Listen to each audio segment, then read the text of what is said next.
విడాకులైన తర్వాత తొలిసారి అక్కినేని ఫ్యామిలీతో కనిపించింది సమంత. సో ఇది చూసిన తర్వాత అందరూ కూడా షాక్ అవుతున్నారు. అది కూడా ఫుల్ ఎమోషనల్ అవుతూ కనిపించింది.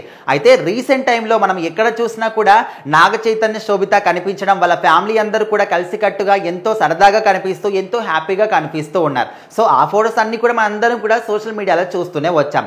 సో రీసెంట్గా చూసుకుంటే అక్కినేని అఖిల్ తన ఇన్స్టాగ్రామ్ అకౌంట్లో కూడా సమంతకు సంబంధించి వాళ్ళ అన్నయ్య వదిన ఇద్దరు కూడా కలిసి ఉన్న ఫోటోస్ కావచ్చు, వాళ్ళ పెళ్లికి సంబంధించిన ఫోటోస్ కావచ్చు, తన యానివర్సరీ శుభాకాంక్షలు తెలియజేసిన ఫోటోస్ కావచ్చు, అవన్నీ కూడా తన అకౌంట్లో అదే విధంగా ఉన్నాయి. సో ఎవరైనా ఒక ఫ్యామిలీ నుంచి ఒక పర్సన్ వెళ్ళిపోయినప్పుడు వాళ్ళకి సంబంధించిన ఫోటోస్ అన్నీ కూడా ఖచ్చితంగా డిలీట్ చేస్తారు. కానీ అక్కినేని అఖిల్ మాత్రం వాళ్ళ వదిన అంటే సమంతాని ఇంకా కూడా వదినగానే ఫీల్ అవుతున్నాడు.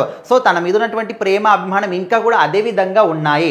అందుకోసమనే తనకు సంబంధించిన ఫోటోస్ ఏవి కూడా డిలీట్ చేయలేదు అనే విధంగా అందరూ కూడా అనుకున్నారు. సో ఇదంతా కూడా పక్కన పెడితే రీసెంట్గా మాత్రం జీ తెలుగులో ఒక అవార్డ్స్ ఫంక్షన్ చేశారు. సో ఆ ఫంక్షన్ కి అక్కినేని అమల అదే విధంగా సమంత ఇద్దరు కూడా హాజరయ్యారు. అయితే సమంత ఎంతో ఎమోషనల్ గా తను మాట్లాడుతున్న క్రమంలోనే అంటే స్టేజ్ మీద తను ఎంతో ఎమోషనల్ గా మాట్లాడుతూ వచ్చింది. అంటే తన కెరీర్ గురించి, తన లైఫ్ గురించి, తనకు ఏ విధంగా అవార్డు వచ్చిందంటే సినిమా ఇండస్ట్రీలో 15 సంవత్సరాలు పూర్తి చేసిన క్రమంలోనే సమంతకి అవార్డు రావడం జరిగింది. సో ఆ అవార్డు తర్వాతనే తను మాట్లాడుతున్న క్రమంలో ఎంతో ఎమోషనల్ గా ఫీల్ అయింది. సో అప్పుడు అక్కినేని అమల కూడా అంటే హ్యాపీగానే తను సమంతను చూస్తూ చప్పట్లు కొట్టడం కావచ్చు. సో దీనికి సంబంధించిన ఒక ప్రోమోని మాత్రం ఇప్పుడు రిలీజ్ చేశారు. సో అదే విధంగా అక్కినేని అమలకు కూడా అంటే జంతు సంరక్షణలో 30 సంవత్సరాలు పూర్తి చేసుకుంది అని చెప్పేసి తనకు కూడా అవార్డు ఇచ్చారు. సో మొత్తానికి వీళ్ళిద్దరు కలిసి ఒకే స్టేజ్ దగ్గర కనిపించడం అనేది అందరూ కూడా షాకింగ్ గురయ్యారు. సో మొత్తానికి ఇందులో షాకింగ్ గురాల్సిన అవసరం ఏం కూడా లేదు. ఎందుకంటే అది అప్సరా అవార్డ్స్ కాబట్టి. సో అవార్డ్స్కి సంబంధించినటువంటి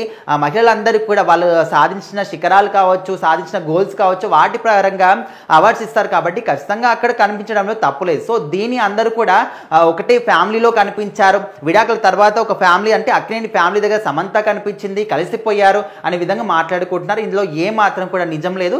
జస్ట్ అవార్డు ఫంక్షన్కి రావడం జరిగింది.